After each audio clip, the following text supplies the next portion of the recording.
Good evening, everyone. Welcome to Expedition Project live stream special edition tonight, where we're going to have a really fascinating tourism panel join us. Hopefully the first of many that we're going to be doing with this panel. The aim for tonight is how does the future of tourism look in South Africa? What lessons have we learned and how can we do better to work together? So the format of tonight's live stream will be a panel discussion where you'll be able to ask the panel questions, and we'll also be asking the panel questions ourselves to sort of get a sense of what everyone feels about a few things. The stream's planned for about an hour, but it could run beyond that. We'll have to see how we go. So get settled in, get a drink, get your tourism hats on, and let's see if we can all brainstorm exactly what's been happening recently. I'll be introducing the panel, the 9 panelists, one at a time, so we can get a little bit of an introduction about where they're coming from, who they're representing, and then we'll start to get a sense of exactly where they're coming from. But first, let's have a little look at what the South African tourism actually released a few months ago, just to put things in a little bit of context. This is not business as usual. No regular day of the week. There'll be no fighting the snooze button and getting ready for work. This will be something else. A country closed for travel, and so closed for business. But just you wait until we can travel again. Boy, are we going to travel. Long breaks and short getaways to B&Bs, lodges and hotels, girls' trips and getaways namajita. Hella, we'll be reintroducing ourselves to South Africa again. To her beautiful people and places. We'll be traveling to go see my lady Ekai. Stopping here and there along the way. We'll be exploring like never before because we'll know what it's like not to be able to. There's nowhere we won't go. Imagine what's happening visiting a farm called Helixpan. Warian deep in a kankasi, bachesanyama koso. We'll do it all. We'll invest in our country right from our own pockets. Making bookings here and reservations there and getting people back to work again. But for now, stay home, stay safe, knowing that that it'll be South Africa again soon.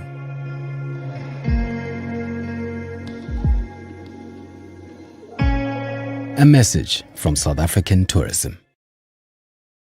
So hopefully that's put into a little bit of context about some of the stuff we're going to be speaking about tonight.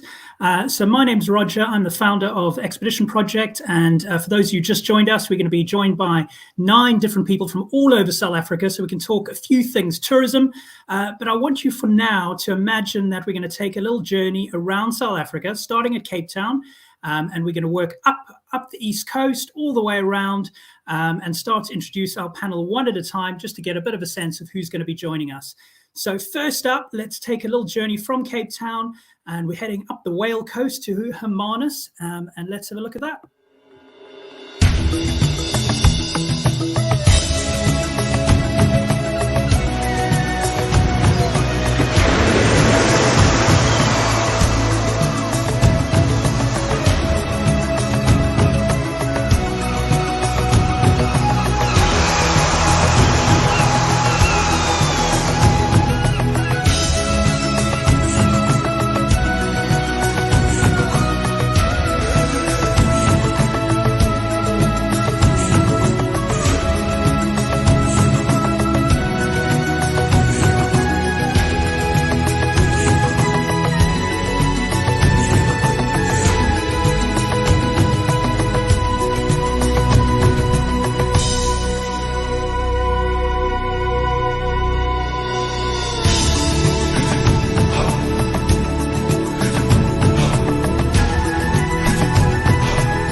So joining us from Hermanus on the Whale Coast is Nikki.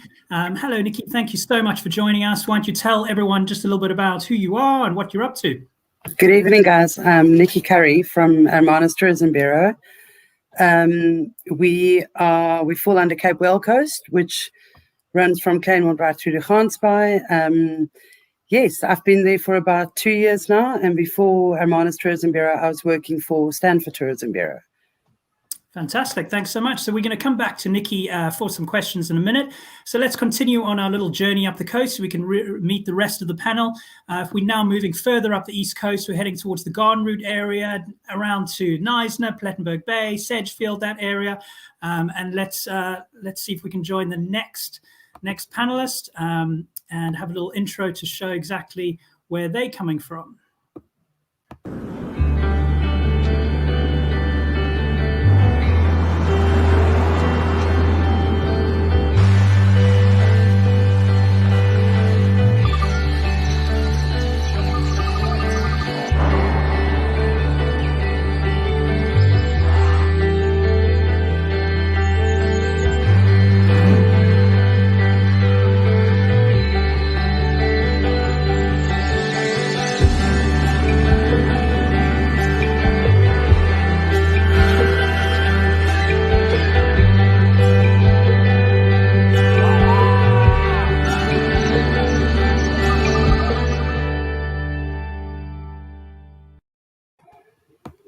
So let's add Rose in and get a little bit of coverage from the Garden Route area. Hey, Rose, how are you doing? I'm fine, and how are you, Rog? Fantastic. So what's happening in the Garden Route these days, and what are you up to? Well, I think we're trying to keep it together, and we've been pretty much online, especially in Knysna. So yeah, I see that they threw in a little bit of the Eastern Cape in there, but I guess it's good at the Garden Route. It's always been a bit debatable of how everyone's fighting over the Garden Route, isn't it? Indeed. All right, so we're going to come back to Rose some questions in a minute. Let's continue our journey up the East Coast. We're going to head towards over into the Eastern Cape now and towards the PE area, the Port Elizabeth area. Let's have a quick look.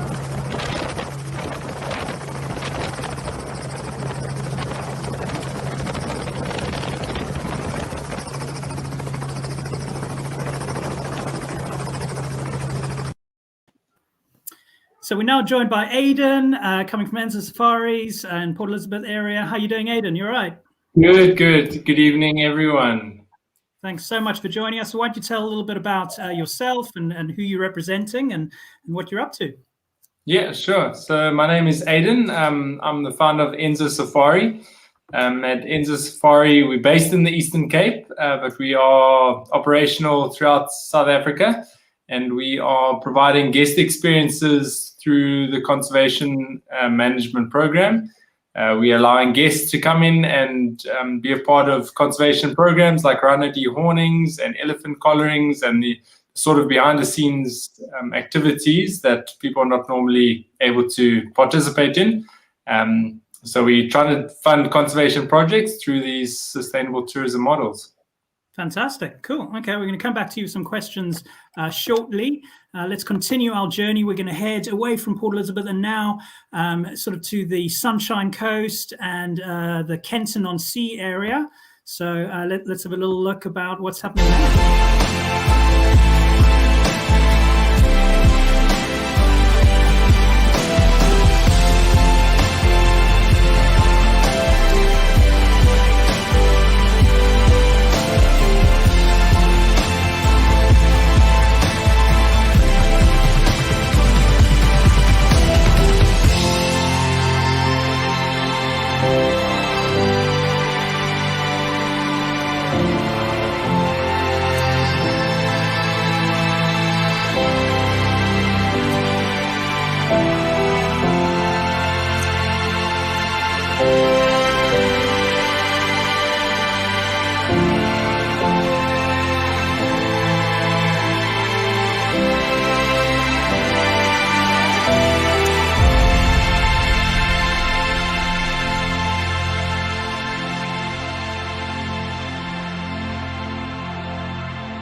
Absolutely loving these videos. Who cannot be more passionate about South Africa when you watch this stuff? Hey, we got Debbie joining us from Sibuya Rhino Foundation and Sibuya Game Reserve. Hey, Debbie, thanks so much for joining us. Hi, good evening, everyone. Thank you. Cool. So tell us a little bit about yourself and who you represent. Yeah, I'm Debbie, and I'm representing our beautiful, eco-friendly game reserve Sibuya, which is located, I would say, 1.5 hours away from Port Elizabeth. And Sibuya is a family business, and we are also like a big family. But like you can hear, originally I'm from Germany, but those made me come to South Africa and to work at Sibuya. We are working as one of the lodge supervisors and also working for the Rhino Foundation. Fantastic. Well, South Africa has definitely taken the hearts of many an international person, so we can't blame you for laying roots where you are, 100%. Okay, so we're going to come back to Debbie with some questions in a bit. Let's continue our journey, meet the rest of our panel. We're going to head to the wild, wild, wild coast next. So let's have a little look at what we're going to be covering.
So fantastic. So Mark joining us from the beautiful Wild Coast and the fantastic Crawfords Beach Lodge. Hey, Mark, how are you doing? I'm good. How's it, Roger? How's it, everyone? Fantastic. So why don't you tell everyone a little bit about yourself and whereabouts you are?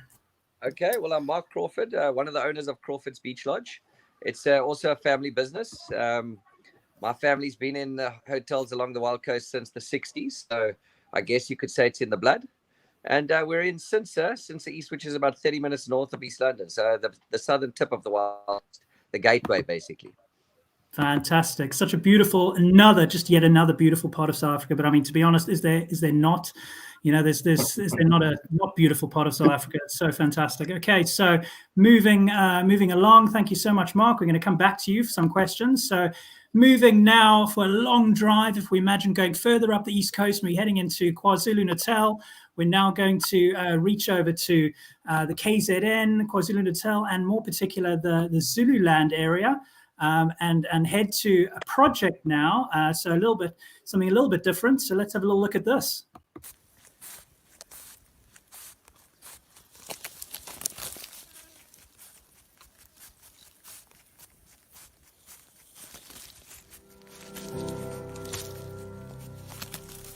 These animals have survived everything in 84 million years but humans. They're so vulnerable. And against humans, they have no protection. Their scales are used in traditional Chinese medicine, and their meat is considered a delicacy.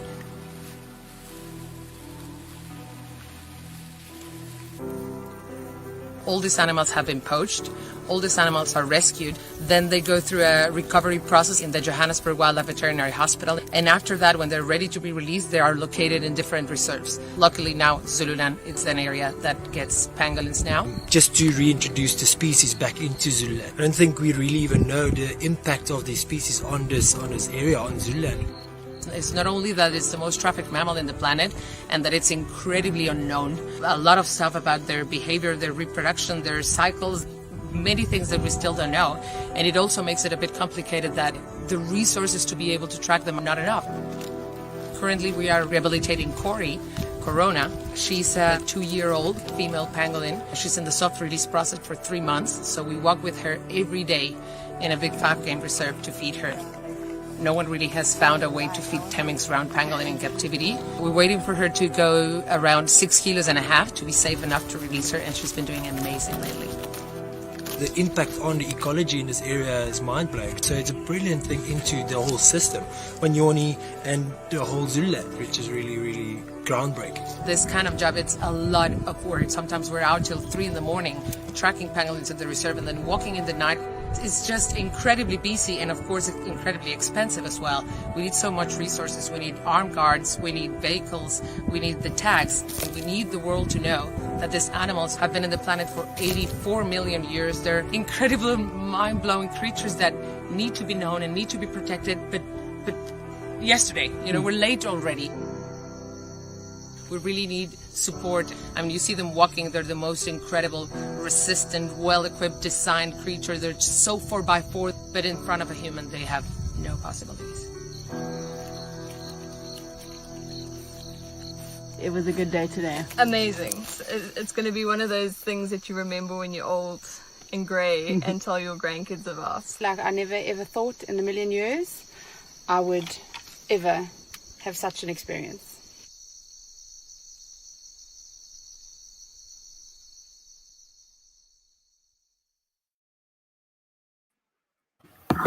So hello, Francis. We're joined by Francis Hannah from Zululand area and the Zululand Conservation Trust. Hey, how are you doing? Hi, Roger. Thank you so much for having me on the panel this evening. It's so great to be here with you all. Thank you. No, thank you. So as everyone can see, Francis is coming from a little bit of a different angle, talking about something a little bit different a bit later. But Francis, why don't you just start us off by just saying, what you're up to, who you are. It'd be great to kick us off. So I'm Francis Hannah, and I'm the project coordinator for the Zululand Conservation Trust. We are a non-profit organisation based in northern Zululand, and we support both conservation and community projects in this area. And as you would have seen from that video, pangolins is one of our conservation projects that we're working really hard on. We've actually just received 2 pangolins in the last 2 days. So yeah, we're definitely got our hands full over here, and very excited to sort of get into it with you guys this evening. Oh, fantastic. No, thank you so much again. Really excited to speak to you a little bit about that. So we're almost finished our journey around South Africa. We're now just going to go a little bit further, move out of KZN, and we're going to go into Mpumalanga, and we're going to go and meet our next panelist. It's been a fun journey so far. Hopefully you all agree. So our next panelist, let's just have a little look and see what we got here.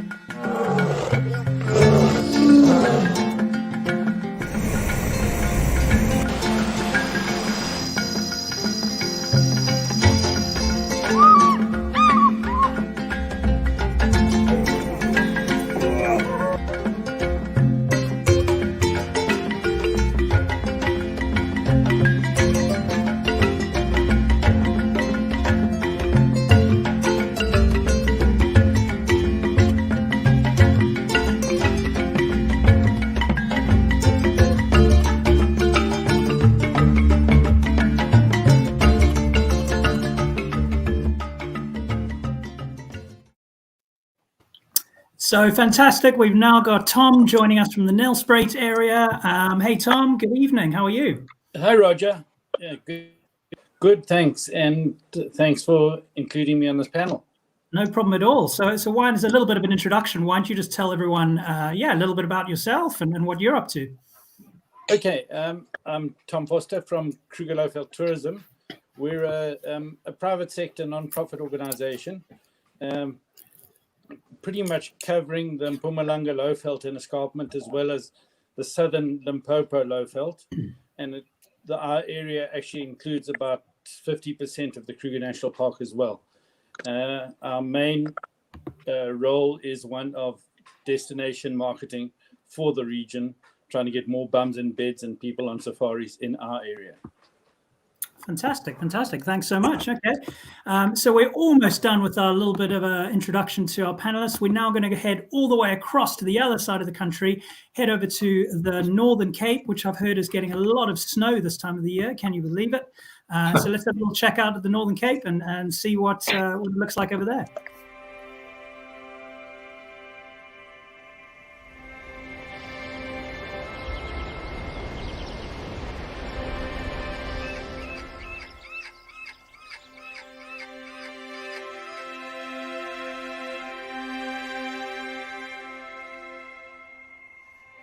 We miss you. We know it has been tough, but soon we will travel again. The Northern Cape beckons you to come back to your favorite places. Create new unforgettable experiences. Be adventurous. Share with your loved ones, your friends. Experience our culture. Dance with our people. Be amazed by our World Heritage Sites, national parks, vast landscapes and beautiful night skies. Dream now, and soon the distancing will be over and we will be here to welcome you back.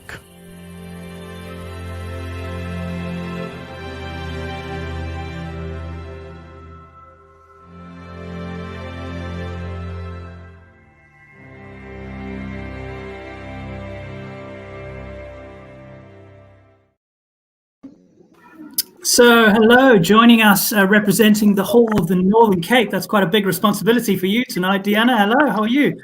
Hi, hello everybody, and it's very lovely to join you all here tonight. Yes, and as you mentioned, the Northern Cape is totally incredible. Like this weekend, we had wonderful snow in Sutherland to the beautiful floral display just 150 kilometers away. So it's truly a place of contrast.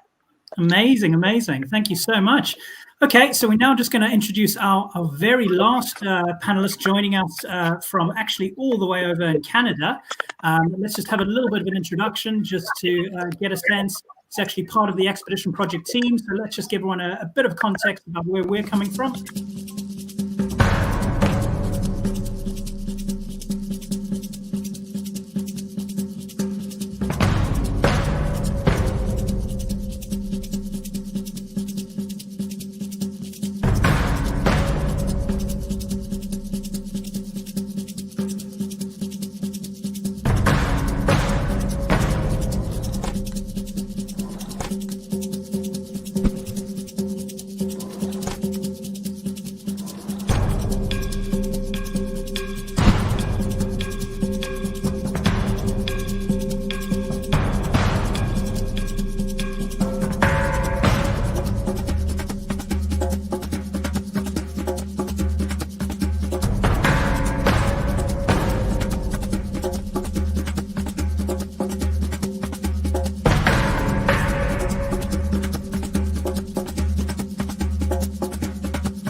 Good evening, Graham. Thank you so much for joining us all the way from Vancouver. How are you? Hey guys, yeah, I'm good. It's last of the summer days over here, so enjoying it while I still can.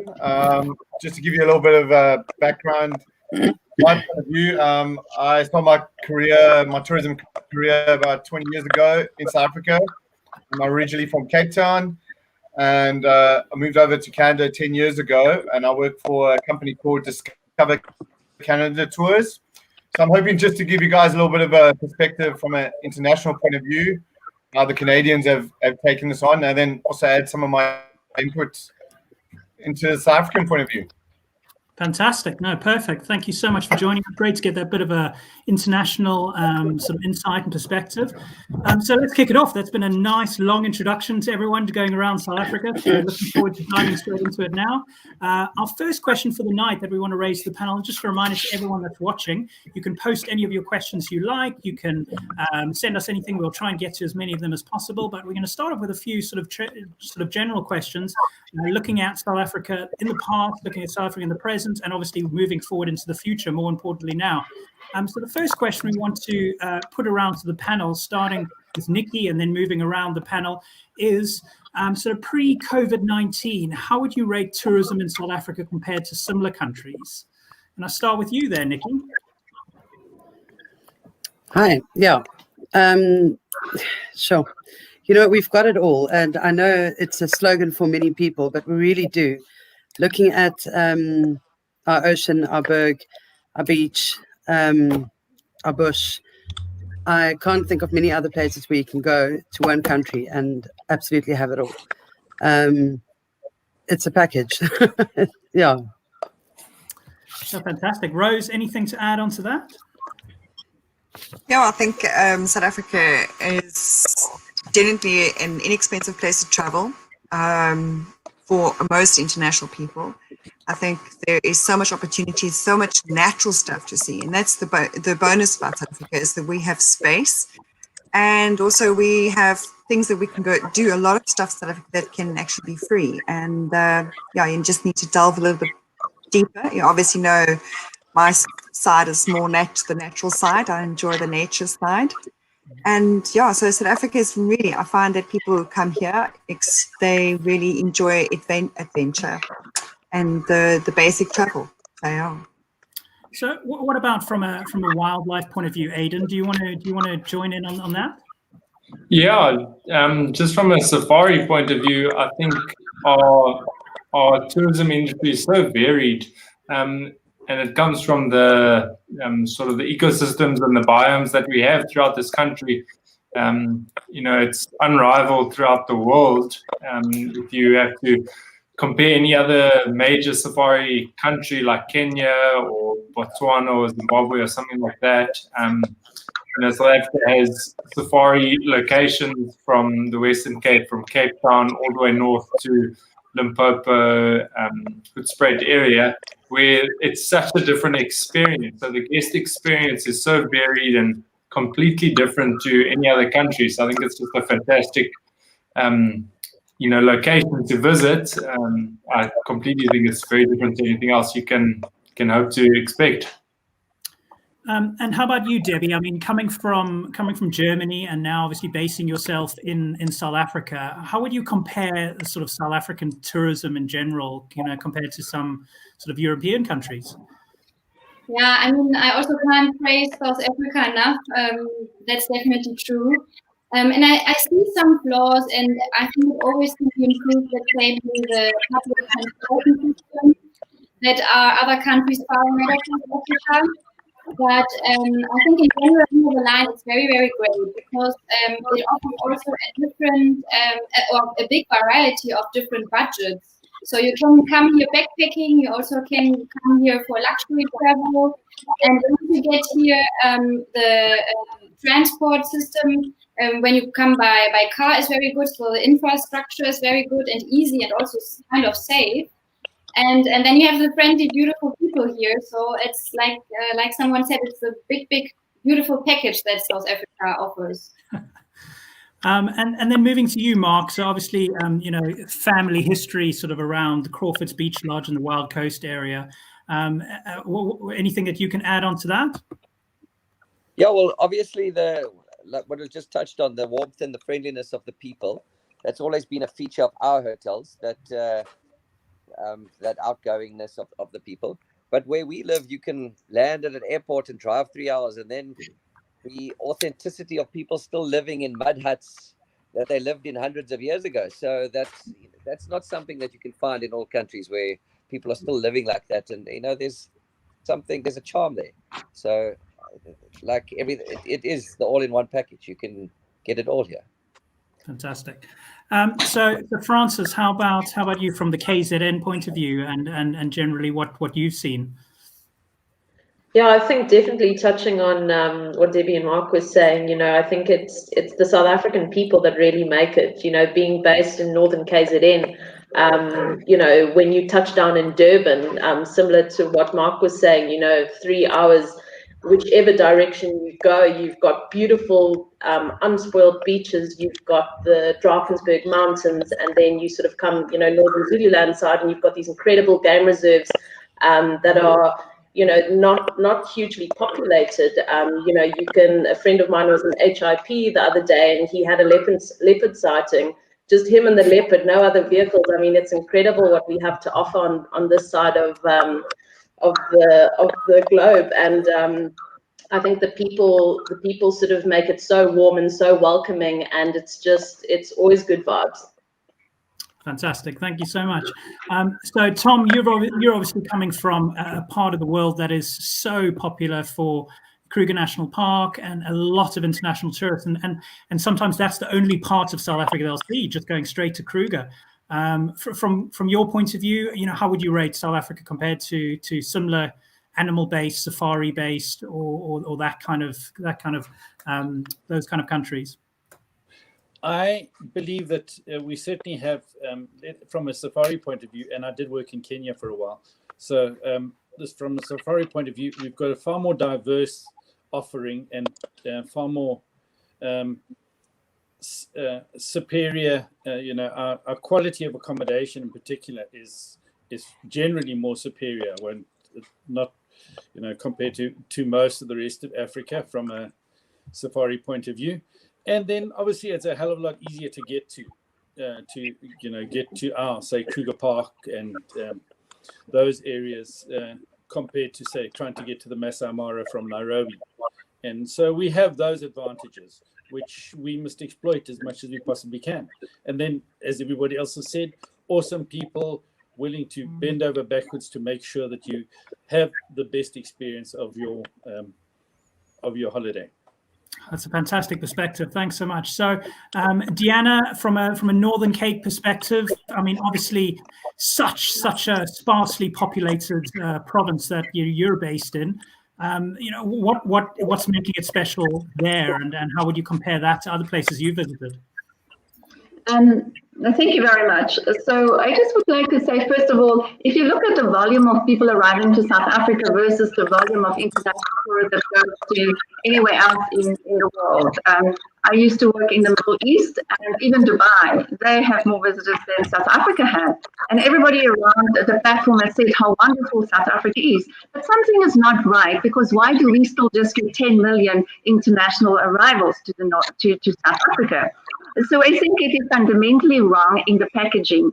How do we sell and present South Africa to the world? It is the same experience that's getting sold over and over again. And that is definitely one thing that was highlighted now in a post-COVID or during the period. People are looking for something different, something new, very authentic.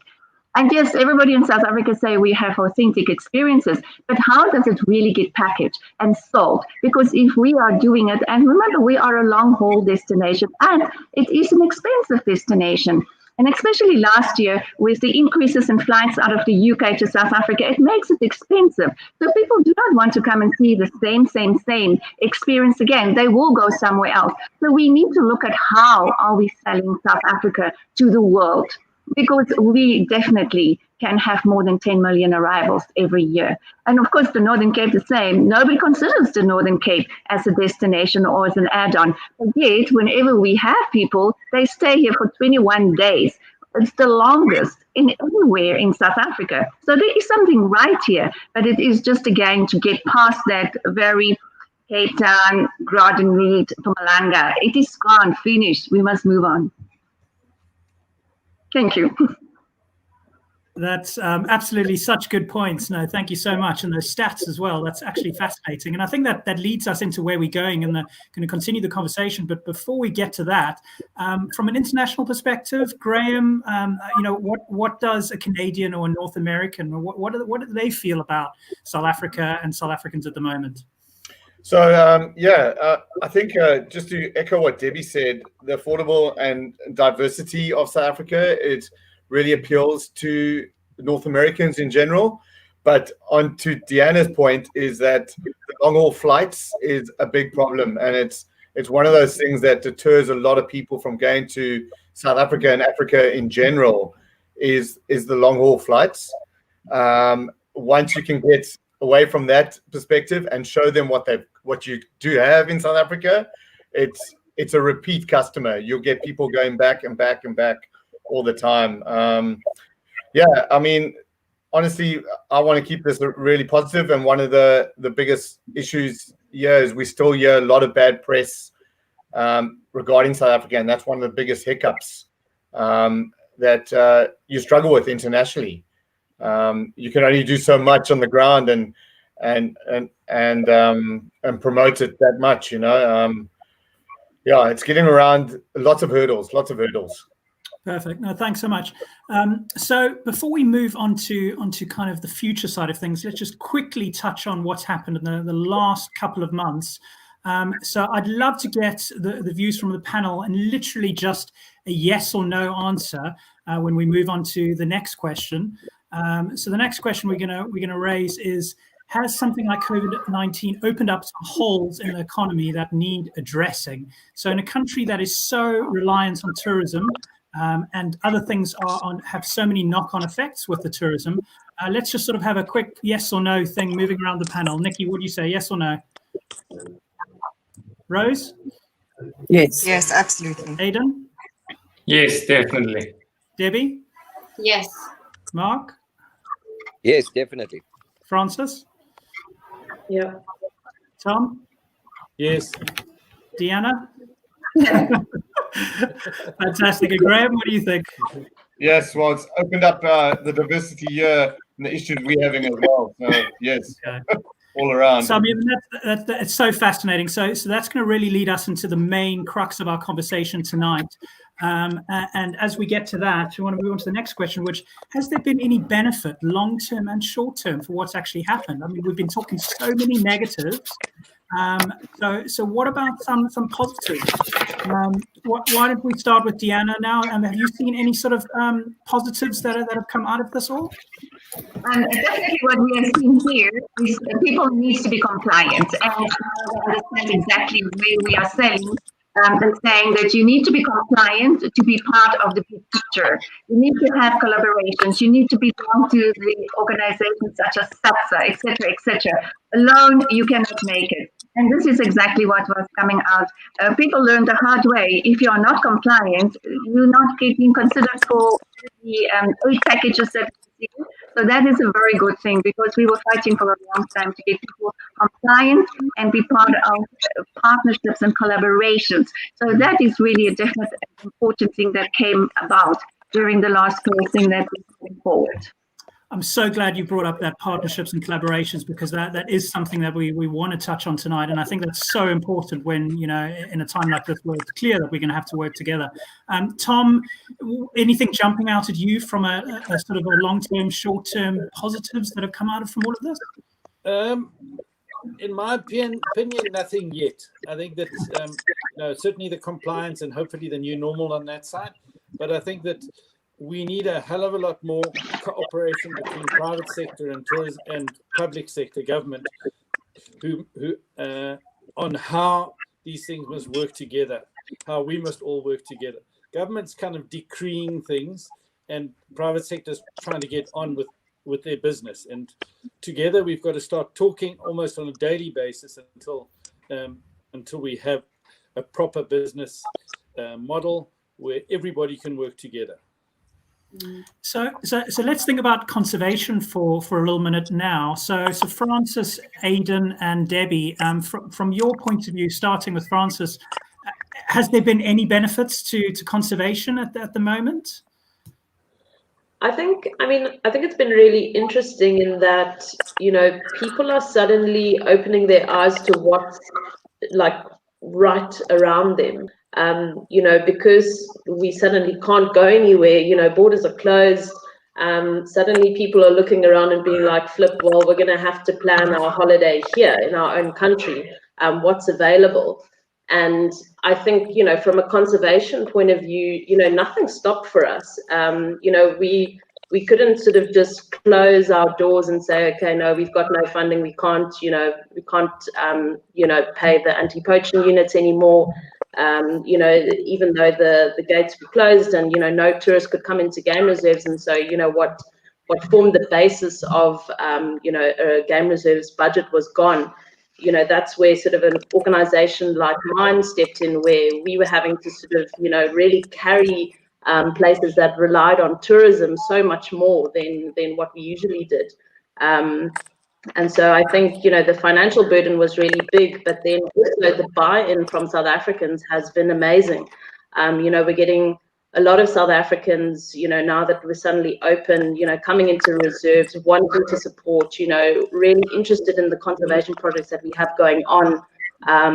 But it's slowly, guys are, they're running out of funds as well. And it's been really interesting. But I do feel like there's suddenly a lot of eyes on South Africa and of what we have and what we're doing from our own people. For so long we've relied on international tourists, and now suddenly we're having to bank on, guys from Durban, guys from Mpumalanga. And it's just been really interesting, the people that I've met throughout this lockdown, just through, the different programs that we've been involved in, feeding programs, helping communities, the network that we've formed, through different conservation fields. Everybody sort of just, linking arms and just trying to sort of battle this together. So I think in that sense, it's been positive. No, I mean, you guys do such fantastic work up in Zululand area. So, I mean, it is good to hear that people are pulling together. That's fantastic. Debbie, is it similar kind of in the Kentsmond-Sea and Sibuya area? What do you think? Yeah, it is definitely. But I just wanted to add to Francis what she said. That I think over the time we also we appreciated more what people do in conservation. I had this talk with our conservation students, and we were thinking about Venice. I mean, when you saw what happened at Venice, the canals were clear, the water was clear again, the fish were coming in. So this time gave nature a little bit to rehabilitate. And just imagine we would have not conservationists, game reserve, nature reserves, or protected areas in South Africa. How would South Africa look like? That they just developed inside of me a higher appreciation for the effort we're putting in our conservation. No, such a good point. Thank you. Aidan, what about you? I mean, you've actually done quite a bit of traveling, in and out, doing your work throughout the last couple of months. What have you found?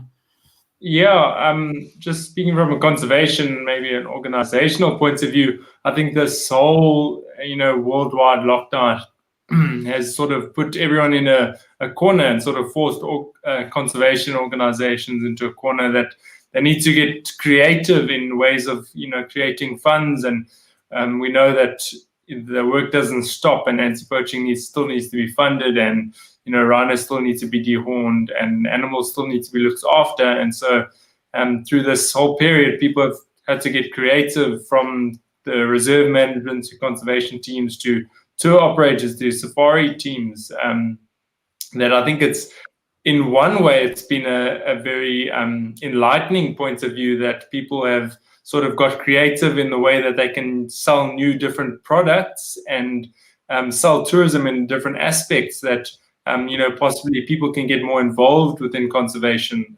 Speaking from a local perspective, now we need to focus on the locals, and the locals can get more involved in conservation, and suddenly there's an avenue for people to get involved and for a new revenue of funding to go towards conservation. So I think it's been a beneficial aspect in some points of views, and obviously it's been hugely detrimental nationwide, but it's forced people to get creative and experimental, and that's the driving force towards change. So I think that's you have to look at some positives as well.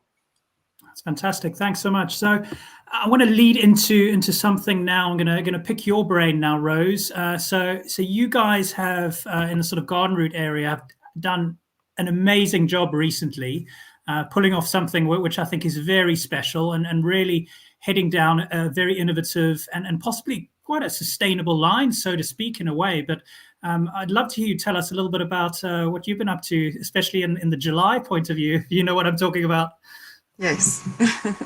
So I'd like to really give praise to the people from Knysna, especially somebody like Andrew Finn and NASA Tourism, and I pulled into a campaign. Basically what happened is a couple of years ago, the Knysna Oyster Festival has lost all its sponsorships from Pick n Pay, which gave it back to the community, which is in hindsight actually a brilliant thing that has happened, because all of a sudden people from the community started pulling together again. As lockdown happened, we found that they were in a space where what were they going to do with the Oyster Festival? And we had a virtual Oyster Festival, which kept us running around for about a couple of 3 weeks or so. What we did is 3 of us went out and we shot little media stints, we did little videos, we did interviews, we did cooking shows, we had a virtual cycling race, a virtual running race, we had yoga in the morning, and all streamed live through YouTube, Facebook, and people joined. And it was absolutely, we had quiz shows in the evening, and it was amazing to watch the community pull together in something like this. And we kind of enticed people as well, because people were a little bit reluctant, and it turned out to be absolutely, we did all kinds of oyster shucking, all kinds of oyster eating, cooking. It was good laughs. It was really, and none of us actually knew what the hell we were doing. And we just threw in all our passions, and we threw in all our effort. We worked day and night to create this beautiful virtual Oyster Festival. And we ran the campaign, and I think we had about 6,000 people watching, which is not like 3 millions or millions, but we had about a million people reach. And it all of a sudden, it made us, especially in small communities, it makes you actually think a little bit further than normal, which is great. I liked that kind of initiative, especially in a small town like this. And the debriefing for afterwards was basically is that we will not give up this virtual reality that we're living in, and going forward as well into the next year. So we might add on more virtual stuff, almost like we're doing now, like a live stream through the Oyster Festival, plus having events, plus having interviews, and it's opened a completely new world. It really has, I think, the one thing about South African people are they're extremely resilient, and they will find a way to make things happen. And that's what I really appreciate about it. So that was my that was our little COVID stint, and it worked very well, and we had a load of fun doing it. Thank you so much for sharing that story. And I think you touched on a couple of points there, that resilience is obviously so important. And I think South Africans in general have such an entrepreneurial talent for coming up with solutions to problems and to pull that off. And it's so exciting to hear that now this opportunity can be opened up to people who may never, ever be able to come visit the garden route, but now they can actually enjoy it virtually. And I think this is so inspiring for all of us, because it means that it's possible. You've pulled something off, which probably not many people thought could be pulled off. So that's incredible.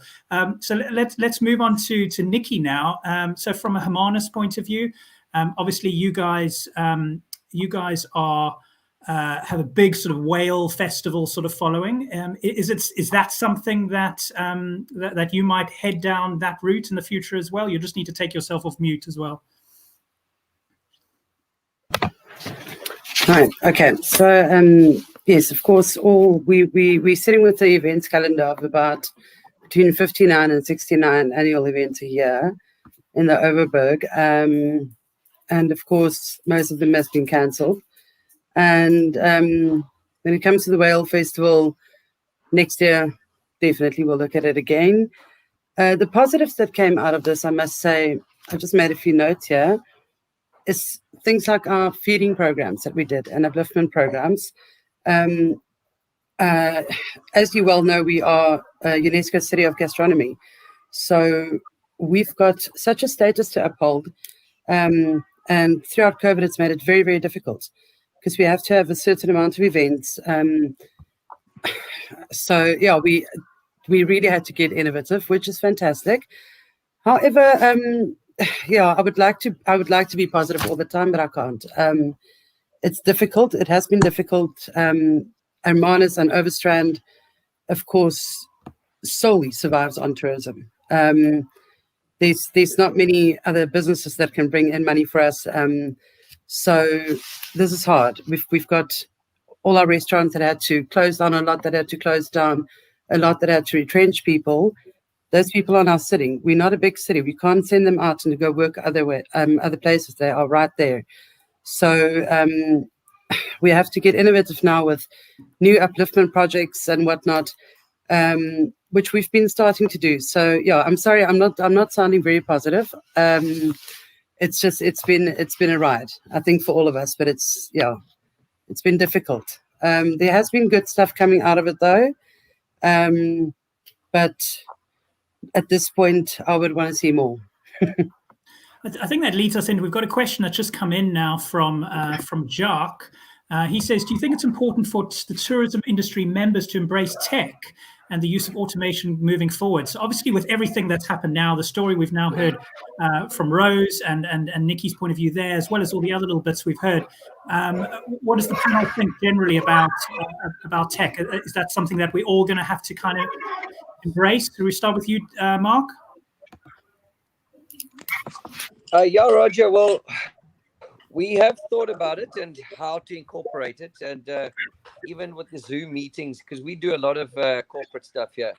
Having some people abroad or whatever Zoom in and having facilities in place where the screen's up for the guys. So in that sort of way, incorporating it, but it is sort of counterproductive too, because having people come here has been part of the package, and now people can have these meetings online. It has made our job a little bit more difficult.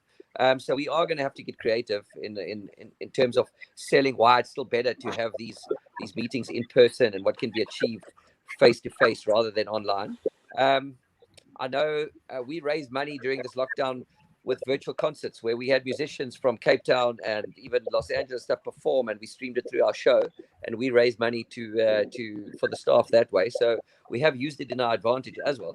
But yeah, it is something we've got to wrap our heads around, because it has changed how everything is done, and people don't have to go away now to accomplish something like we're doing right now. We're all sitting in different towns and cities and countries and having a conversation and a sort of information sharing meeting.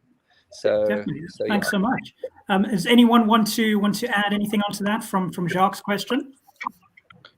Yeah, I'll go. I think it's been incredibly interesting to watch the whole world adapt to virtual, meetings and watching things online. Live, which has been the big thing during this COVID. I know this whole Wild Earth safari and watching game drives live morning and afternoon has been fantastic for a lot of viewers that can't access South Africa at the moment. We just hope that this is a form of advertising for the country and for tourism within our country, that people have been getting a taste. I know of relatives and family members that have been watching this religiously morning and afternoon, watching their game drives, getting their game drives in online. And it has been fantastic. And, we can only hope to build on that people will then, convert that virtual, viewership into actual, viewing it live in person, because nothing beats watching animals in person. But, we can only hope, but it's made a big influence, I think. Oh, thank you so much for that. Deanna, you wanted to add something? Thank you. I think it's a little bit more than virtual. We need to start thinking broader, like having a virtual assistant when people check in. You must minimize contact between your client and you. So we need to start looking at those kind of things. So in some of the properties already overseas, you do not really see a person because everything is by a virtual assistant, AR, all these kinds of technology. We need to think broader and embrace AR and virtual in that thing, so that it's in your properties or in your game reserves, there's already technology, so that you limit people from being in touch with you. So online bookings in, so you go straight to your room, you check in with your phone on your room cards. You don't use room cards, you use phones. So that is kind of the technology, but we should now start thinking, we are now past the virtual meetings and past this and past that. So that is what we need to embrace now, is the next level of tech. Wow. Okay, fantastic. Rose, you wanted to add something to that? Yes, I think one of the things that because of my online presence, is that I've basically seen is that how many people have actually enjoyed little simple things. Most of my stuff is little visuals, video, photography, and me, I only talk tourism, and people actually embrace that. And that, to me, this little storytelling on social media platforms, whatever platforms, it's for me so important. I've watched it grow over the years, and that's why I have following the grows. That's visual content. I have to add, I think, yes, the check-ins that Anna mentioned is great, but I don't think that you have to take away from the South African person as the people, because the South African people are warm, like I think someone else brought it up, and they are very welcoming. You want to see the smile, you want to see the face, you want to have the interaction. I don't want to take that away from the tourism, because that's one of the things that bring people here. Fantastic. Okay, I think we're going to move on to another question now, and it leads us to where we were sort of heading. So Explore South Africa magazine says Southern Africa experiences can be highly attractive. Maybe share thoughts on regional collaboration.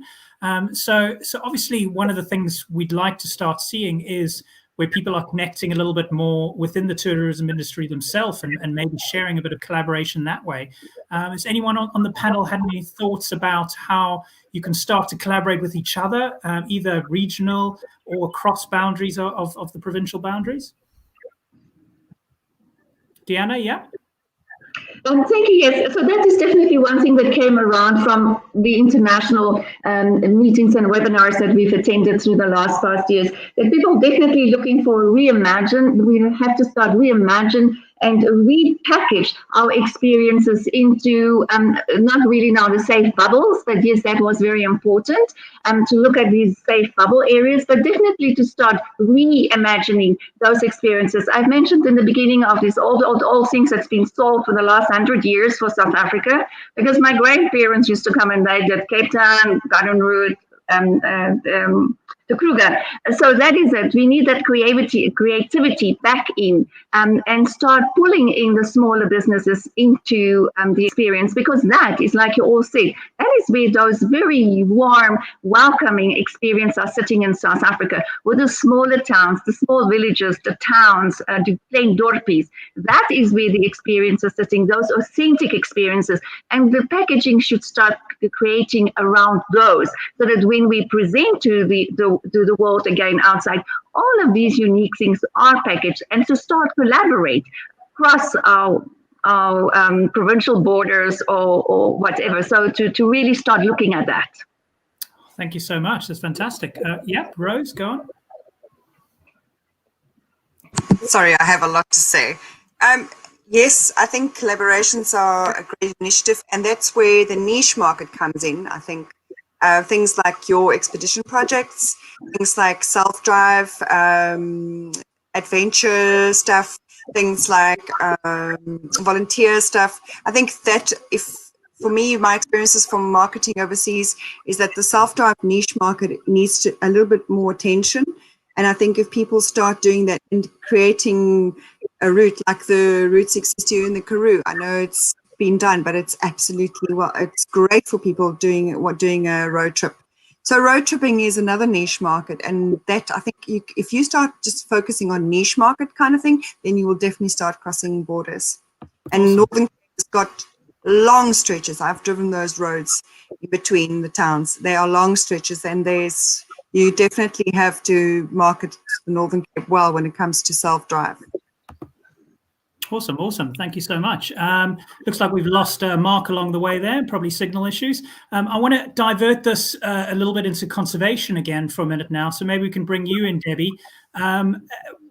Have you guys started to think about any innovative ways, any ways that you can start to support conservation initiatives from everything we've learned now? I mean, we've heard from Rose's, virtual oyster festival. Is there any thoughts along the lines of something in a conservation side of things, so to speak?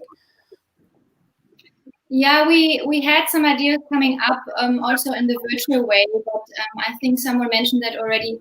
It's very hard. I mean, we are also a non-profit organization and we need money to cover our expenses. And you must get the people over from the virtual world that they can watch over to us to come into the reserve to pay our conservation levy we're charging and just to keep our work on the road. I mean, we had one point also, sustainability is about, for us, it's also maybe to get game drive vehicles that are electric, but also this, we have a lot of equipment that need to be maintained, our K9 unit, the staff salary. So there are lots of expenses that we just need to convert also the new innovations to the reality. And that is sometimes a big obstacle to face. Fantastic. So, Francis, I wanted to bring you in now because I know you guys have been doing some fantastic stuff and really trying to increase the engagement with your followers and keep sort of conservation efforts going. Lots of virtual activity happening your side. Yeah, so I think the way the world is going, it's actually been an incredible opportunity to suddenly involve everybody. Anybody who's got an internet connection, is suddenly able to go on these virtual game drives. That's able to, go on a pangolin walk, go anywhere just sort of by sitting at home. So it's almost like it's made us kind of slow down and be like, geez, suddenly we can't have, people physically here. So how are we going to get this online? So, during the first stage of the lockdown, we had an initiative called Wild Again, which started it started off as Wild Again for 19, which was our trustees' kids, and they came into the bush and they literally survived for 19 days. And they filmed their entire journey on their cell phones, which we uploaded every single day. And, suddenly everybody was just involved in what these two siblings were going through. And then they handed over the baton, and the next thing we had Wild Again for 20. And people get so invested in just the story. And I think it's the same with these virtual game drives. Everybody, you're sitting at home and you're building a relationship with either somebody's adventure, or it's a pride of lions, or a leopard who's had a cub. And suddenly, you've got the whole world kind of just watching Africa. It's just naturally unfolding, and suddenly, you've got such a greater audience, just tuning in. And I think it's been an incredible opportunity to sort of put South Africa on the map. And a lot of people would never have been able to afford to travel here, and suddenly, they're sitting in their lounge and they're able to experience all these things, and they're still feeling that connection with Africa from their living room. And it's been really amazing. And this is sort of the world that we're in now. I mean, everything is virtual these days. So we have to kind of just get on board and get with the times. This is, borders aren't going to be opening for a while. So, this is where we're at. Oh, thank you so much. So I'm gonna hand over to Graham in a minute and get an international perspective. But I just want to remind everyone that we've passed the hour mark now. So our scheduled sort of slot for this stream is potentially coming to an end. We will stay on for a little bit longer for any of the panelists, any of the viewers who do want to continue watching, because there's so much we can talk about. But we're gonna start asking you to send in your final questions now online. If there is anything you want us to specifically ask the panel, we've got a couple more we want to get through ourselves as well. But I wanted to bring it over from an international context now to Graham in Vancouver, and just get a sense, like, have you spotted anything over there that is that you could share with us, that any sort of innovation in the tourism industries there that could maybe benefit South Africa? Yeah, it's very interesting actually, listening to everybody speak and the developments that you guys have come up with, because We opened for tours about 2 months ago, and one of the big issues were obviously shifting the focus from profitability to sustainability, because we had to, I think, as Aidan mentioned, we had to see this as a marketing ploy, not really as making any profit. The groups are smaller. You've got now local. We focused too much on international in the past, so gaps were shown there. So now making it more affordable for the local tourists and people in to tick off their own backyard bucket list.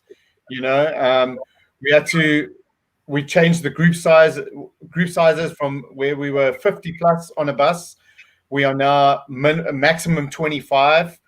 If we are running a mini coach, half of that. And then going into that innovation of, yes, we need to get the virtual out there, and you need to show everybody. For instance, we take them to the Rocky Mountains. We want to show them the Rocky Mountains, but they want that experience of diving into the water in the glacier lakes or something, or getting to see the animals in real life, and those are the points that you really need to focus on. And then just quickly onto the smaller towns.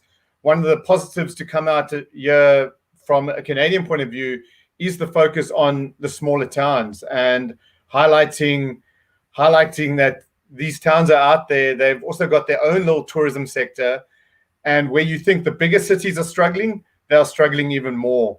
So really collaboration is the key, and cross-border. Canada is very provincial, as is South Africa, and not just focusing on your own province anymore. It's really trying to help each other. We were one of the first companies to run a tour into Alberta, from British Columbia into Alberta, and their tourism board reached out to say thank you very much. We need the help, and it's about collaboration. But one of the biggest parts were that niche market. Finding that little niche is so important. If you guys can figure that out, that is what will keep people going on longer and longer. Because as you said, everyone goes to South Africa for the animals, but you need the little niches to keep it going, sustain it. That's fantastic, Graham. Thank you so much. No, that's a great point. And actually, another question has come through now, which I think would probably be good to touch on and get the panel's point of view. So Tanya obviously is encouraging it to be more affordable now. If we're going to start to offer the local market a lot more than we may normally would have, I suppose. What are those thoughts to make it affordable? I mean, are we able to make it affordable? Is affordable better than nothing? You know what I mean? What are some of the thoughts on that? How about you, Tom? Do you want to start us off with that? If I look at what's happening here at the moment, a lot of certainly the smaller game lodges, I wouldn't say they're budget game lodges. They were certainly beyond most of the South African market, are adapting for that and are offering self-catering options, bring your own food, or choose a menu and the chef will be there to cook it for you with limited staff, but at considerably lower prices. And that is proving to be exceptionally popular. I mean, the larger, more exclusive game lodges are not even opening, or maybe parts of them are, because that's not their market, and they feel that it's not worth diluting their product at cut prices.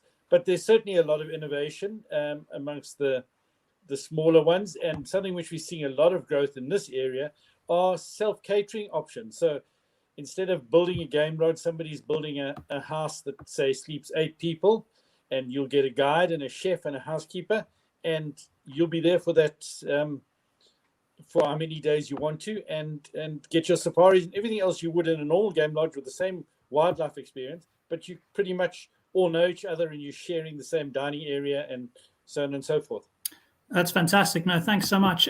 So we're going to start rounding off the questions now, and just getting a bit of a sense of how we can round this. So I think this has been so successful from what I can see. I'd love to try and do this again, because we actually got a lot of questions coming through. I'm sure you guys have a lot more that you want to say, but it might be best to start rounding it off for tonight, and then hopefully we can maybe come back and maybe do another one. But I wanted to move on to one of the questions, just kind of looking forward to the future now. How positive sort of people are feeling now, if we're not going to get international market until potentially next year. I suppose that's what we're looking at. That's what we keep hearing, and we're going to have to focus on the local market for another few months. How positive is everyone feeling about that? Should we start with you, Mark? Well, thanks, Roger. We've noticed an increase in the weekends immediately. So the South African leisure market is keen to get out and travel. Obviously, being locked up, cooped up for 5 months, not being able to get out, they are excited to travel. But it's the Sunday night to Thursday night business where I used to get the tour groups in from overseas, and the corporate stuff too. So that's kind of picked up immediately. Like this last weekend, we were full, which was great. It felt like something back to normal for a change, which is such a nice feeling after the depressing state of having no one here for so long. And the last 4 weekends, each one's got busier and busier. And I think with the school holidays coming up, I'll get a real feel to see how the provincial borders open up. So already some bookings from Cape Town, the Cape coming through for the September holidays. So yeah, the guys are keen, but it's not doable all the time. It's only weekends and holidays for now. So that's what I've seen. Does anyone else want to touch on, how they're seeing the future look, that immediate future, the next few months going into next year? Yeah, go on, Aidan. Yeah, I think going into the future, I think people are thinking more thoughtful, experiential kind of travel. And so I think it's positive. Obviously, it's still a hard knock for everyone. But going forward, it forced us into a little bit of a restructure in how we, approach the tourism industry and how we approach the safaris that we offer, and accommodation providers, offering things that mean a lot more than just staying in a bed and looking out the window kind of thing. Whereas it's meaningful and it's experiential for people to come and visit, because now they sort of have an appreciation for each time they can get out of the house and actually do a tourism activity. So I think it's leaning towards the experiential market now, which is great, but it requires adaptation. Definitely. Anyone else want to add anything to that before we have our closing thoughts? Rose, go for it. Always counts on you. Sorry. Look, yeah, I know.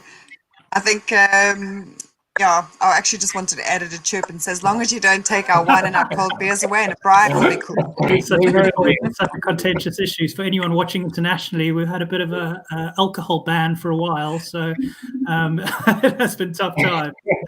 Deanna, did you want to say something? Marketing point of view, just an appeal to the product, because we can only sell what the product has. And that was quite interesting. So in July, when intra-provincial travel opened, the product in the Northern Cape said, no, they're waiting for the South Africans to travel. They're not interested, although more than 500,000 Northern Cape people traveled to the Northern Cape last year. And then when the intra-provincial travel opened, then it was they're not interested in South Africa. And I think that is just our product owners just to appeal. You need to start thinking the new things. You need to look at the market that is right here now. You get affordable travel. Because that is why also such a huge number of South Africans used to go to Bali, Thailand, because it is inexpensive to travel there. So it is really, I know it's financially difficult right now, but you need to look at the market that we have right now and give the market now something to do. And yes, the internationals will come back, but we must stop short-changing the domestic market and chase the international market, which is going to be difficult. Thank you so much. Thank you so much. Okay, guys, I think what we're going to do now is we're just going to go around the panel and just round everything up with any sort of final words you want to say, any bits of wisdom, any bits of encouragement, anything you want to say. You guys have been fantastic. So let's go back and start again with you, Nikki, if we can, and just get a sense of how we can round this off and what your final thoughts are. Okay. Sorry, there's a lot of background noise there. Yeah, no, look, Hermanus is open. We've been working exceptionally hard. Our wine route's open, which is great. So come for that. And yes, our whales are here. We've had beautiful mothers that had calves yesterday and the day before, which was fantastic. Yeah, so it's stunning. It's stunning. We are working hard on it. And for the first time, looking out your window and seeing some traffic at Hermanus, which never happens, is absolutely amazing. Fantastic. So, Thank you. yeah. How about you, Rose? Any final thoughts from you? Yeah, I think the most important thing for us to do at this stage, what we've been doing is right from the word go, is to actually, and if any one of you are on social media, as we do have a group called Virtual SA, Virtual Garden Route, Virtual Kangaroo, Virtual Northern Cape, Virtual, where we share a whole lot of content, and in a day, I keep gathering virtual information and sharing it on the group. So, and always consistently trying to be, because most people are visual orientated, and that's what entices them mostly to get to a place. We've been very lucky. So I think if anybody has that kind of virtual stuff out there, just share little stories. People love it. That's why. Thank you so much. Yeah. Aidan, over to you. Oh, hang on. Let me just unmute you 1 second. Sorry, Aidan. Start again. My mistake. Start again. No stress. My final two thoughts, I think, would be from the consumer point of view, from the local tourist, is get out and explore your country. There's amazing opportunities around it at the moment that have not normally been accessible and only accessible to international tourists. And I think it's fantastic that locals can start to get a taste of what this country has to offer that sometimes has been a niche towards the internationals. So, go out and enjoy it. It's a unique opportunity. And from the, tourism organization point of view, is everyone should, approach this as an opportunity as well towards marketing your establishment, marketing your area towards the locals that always have connections overseas as well, and enjoy this as a collaboration. Your area, your safari, your town, there's unique opportunities available, and we have to grab hold of the opportunity like we can. Thank you so much.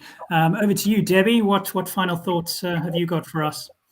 Yeah, I think this whole situation made us just realizing that we have to think out of the box sometimes.